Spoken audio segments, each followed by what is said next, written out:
Good morning Assam.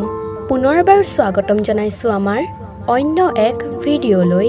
যি হয় ভালৰ বাবেই হয়, ভগৱানে যি কৰে ভালৰ বাবেই কৰে।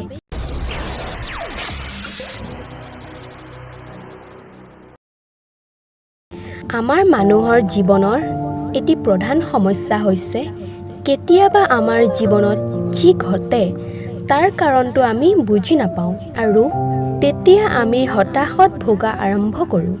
সেইটো ভাবি যে এইটো আমাৰ সৈতে কিয় হৈছে, নেদেখাজনে আমাৰ সৈতে এনেকুৱা কিয় কৰে বুলি যদি আপোনাৰ মনত প্ৰশ্ন আহিছে, আপুনি যদি ভাবিছে যে আপোনাৰ সৈতে যি হৈছে সেয়া ভাল হোৱা নাই, তেন্তে এই কাহিনীটো মন দি শুনো আহক।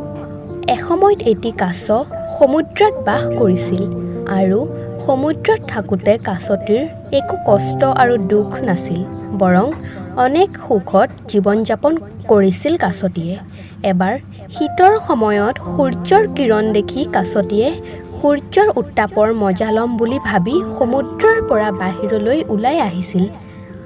পোনপ্ৰথমে সমুদ্ৰৰ সোঁতত আহি নিজৰ মূৰটো বাহিৰলৈ উলিয়াই দি ওচৰে পাজৰে কোনোবা আছেনে নিৰীক্ষণ কৰিছিল। যেতিয়া বুজি পাইছিল যে আশে-পাশে কোনো নাই, তেতিয়া কাছটিয়ে সমুদ্ৰৰ বালিৰ ওপৰত খোজ দিবলৈ আৰম্ভ কৰিছিল আৰু কিছুদূৰ গৈ বালিৰ ওপৰত বহি ৰ'দৰ মজা ল'বলৈ আৰম্ভ কৰিছিল। হঠাতে কাছটিয়ে পিছফালে ঘূৰি চাই দেখে যে বালিৰ ওপৰত তাৰ ঠেঙৰ বহুতেই সুন্দৰ সাজ বহিছিল আৰু তাকে দেখি কাছটি বহুত সুখী হৈছিল আৰু তাৰ মনত এনে ভাৱ আহিছিল যেন সেইবোৰ কোনো আধুনিক কিবা যন্ত্ৰৰেহে আঁকিছে। ভাবি থাকোঁতেই হঠাৎ সমুদ্ৰৰ পৰা এটি পানীৰ ঢৌ আহি কাছটিৰ ভৰিৰ সাজসমূহ মুহূৰ্ততে ধুই লৈ যায়। তাকে দেখি কাছটিৰ খুব খং উঠিছিল সমুদ্ৰৰ ঢৌৰ ওপৰত, কিয়নো কাছটিয়ে ভাবিছিল যে সমুদ্ৰ ঢৌৱে হিংসা কৰি তাৰ সাজসমূহ ভাগি দিছে। খং ৰখাব নোৱাৰি কাছটিয়ে সমুদ্ৰক কৈছিল, মই তোমাক মোৰ আটাইতকৈ ভাল বন্ধু হিচাপে গ্ৰহণ কৰিছিলোঁ, কিন্তু আজি মই বুজি পাইছোঁ যে মই কিমান ভুল কৰি আছোঁ। ইমান দিনে বন্ধু জ্ঞান কৰি বিপৰীতে তুমি মোৰ সুখ দেখি হিংসাহে কৰা।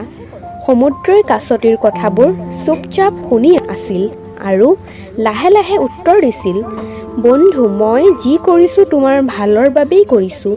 তুমি হয়তো নাজানা, কাছ যিয়ে চিকাৰ কৰে সেই চিকাৰীয়ে কাছৰ ভৰিৰ সাজ অনুসৰণ কৰি কাছটিৰ উপস্থিতিৰ স্থান নিৰ্ণয় কৰে আৰু চিকাৰ কৰিবলৈ সক্ষম হয়।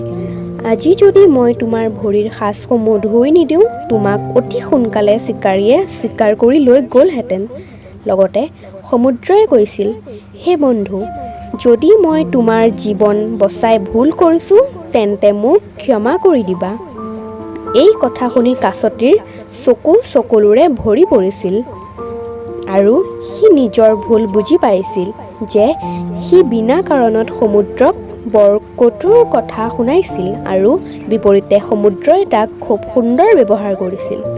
ঠিক একেদৰে আমাৰ জীৱনত যিবোৰ ঘটনা ঘটে, হয়তো আমি ভাবি থাকোঁ যে সেইটো আমাৰ বাবে বেয়া হৈছে, কিন্তু যদি আমি ভালকৈ গভীৰভাৱে ভাবি চাওঁ বা ভালকৈ বিশ্লেষণ কৰোঁ, তেতিয়া দেখিবলৈ পাওঁ যে আমাৰ সৈতে যি হৈ আছে সেয়া ভালৰ বাবেই হৈ আছে।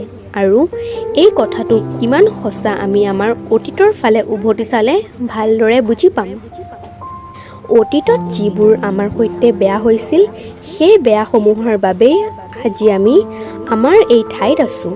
সেয়ে সকলোৱে মনত ৰাখিব লাগে যে যেতিয়া আপোনাৰ ইচ্ছা অনুসৰি একো হোৱা নাই, তেতিয়াই জানিব আৰু বুজি ল'ব যে সেয়া নেদেখাজনৰ মতে হৈছে আৰু আমি নেদেখা ভগৱানে আমাৰ কেতিয়াও ক্ষতি কৰিব নিবিচাৰে। ধন্যবাদ।